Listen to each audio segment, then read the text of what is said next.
ଜଗନ୍ନାଥ ଜୟ ମା ଲକ୍ଷ୍ମୀ। ଜନ୍ମାଷ୍ଟମୀ ପୂଜା ଏ ବର୍ଷ 2 ଦିନ ପଡ଼ିଥିବାରୁ ଆପଣମାନେ କନଫ୍ୟୁଜରେ ଥିବେ। 15 ତାରିଖରେ ପାଳନ କରିବା ନା 16 ତାରିଖରେ। 15 ତାରିଖରେ ସପ୍ତମୀ ଥିଲା।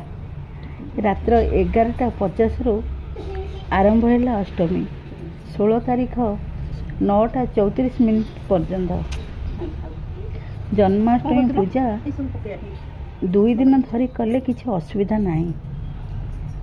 ଯେତେବେଳେ ପିଲାଟିଏ ଘରେ ଜନ୍ମ ହେଉଛି, ଜନ୍ମ ହେଲା ପରେ ଆମେ ଘରେ ଆନନ୍ଦ ଉତ୍ସବ କରୁଛେ, ସେମିତି କୃଷ୍ଣ ଜନ୍ମ ହେଲା ପରେ ନନ୍ଦ ଉତ୍ସବ କରି ଘରେ ପିଠା ପଣା କ୍ଷୀରି ଏସବୁ କଲେ ବହୁତ ଭଲ। ମୁଁ କିନ୍ତୁ ଶ୍ରୀକୃଷ୍ଣଙ୍କ ଜନ୍ମଦିନ 2 ଦିନ ପାଳନ କଲି। ଘରେ ପୂଜା କଲି ଏବଂ ମନ୍ଦିରକୁ ମଧ୍ୟ ଯାଇଥିଲି। ଘରେ ମୁଁ ଭଲସେ ପୂଜା କରେ। ମୁଁ ଭାବେ ଘର ମୋର ମନ୍ଦିର। ଠାକୁର ଘର ଭଲସେ ସଫାସୁତୁରା କରି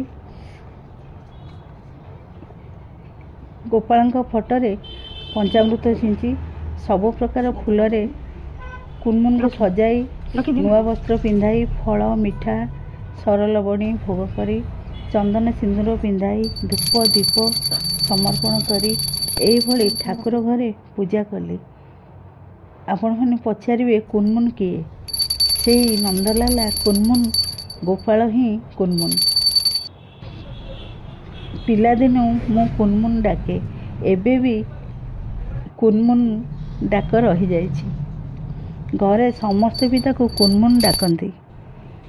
ଶେଷରେ ଆଳତି ସାରି ଶ୍ରୀକୃଷ୍ଣଙ୍କର ଜନ୍ମଦିନ ଏମିତି ଘରେ ଆମେ ପାଳନ କଲୁ।